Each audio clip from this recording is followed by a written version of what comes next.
Thanks for tuning in to Brazilian Jiu-Jitsu Incorporated. We're going to continue the series of dealing with the bent arm lock resistance. So last video, I didn't talk about the mechanics or any entries on the bent arm lock. I'm just dealing when you have the bent arm lock and they're going to give you resistance, things aren't going your way, how you can adapt, transition, and hopefully end up getting the tap. So a little bit more on this today. I hope you enjoy. Kevin, come on in. Thank you very much. So I'm going to attack the bent arm lock. He's going to jump over onto this side into resistance.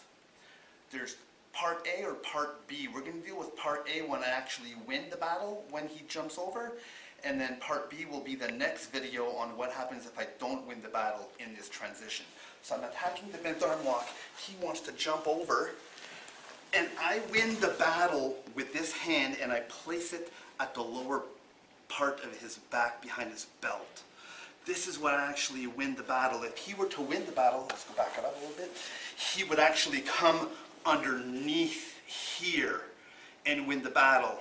And then I don't have much of a bent arm lock from this position. But I've actually won the battle and now it's here. So if he stays in this position and I apply the mechanics of the bent arm lock, I get the tap. That's tap number one. If he's a bit smooth and goes with the pressure and decides to roll out of it, I follow him to side control. From here I want to transition my upper body over top of his arm. I'm going to place this elbow onto the mat, but close under his underarm, and I place all the weight.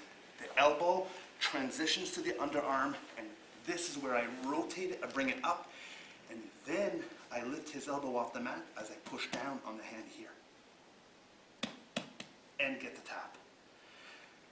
If before I got to here and he was able to hold on to his hamstring and give me that resistance, I transition to north-south, and then I call this going fishing, where now I go against his grip, pull away, bring the elbow to my solar plexus and bring the hand back and get the tap. If that didn't work and he happened to grab onto his belt and I'm getting some difficulties, then I put all the weight on his hand, bring the knee to his rib cage and fall back, and then now get the straight arm lock. Keep in mind, this is intermediate jiu-jitsu where I am grazing over the bent arm lock, and I'm not talking about placement of your body weight as much as the transition you need to follow the energy to able to get the tap. So keep in mind, this is intermediate jiu-jitsu, and the video purpose is just able to flow to a different resistance, different position, and get the tap. Check it out one more time. I attack the bent arm lock, he decides to jump over. I make sure I win the battle by having the hand not in front, but behind. Then I get tap number one. He decides to go with the resistance or the pressure. I follow him. I want to bring my body weight up and entangle at the elbow.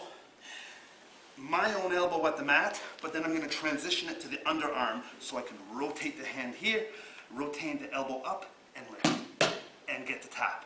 If I didn't get to this position and he happens to grab his hamstring for more resistance, I transition to knee on, I go against the grip, I go fishing, and get the tap. If for some reason I get some different resistance here, I come over here and I get the straight arm lock.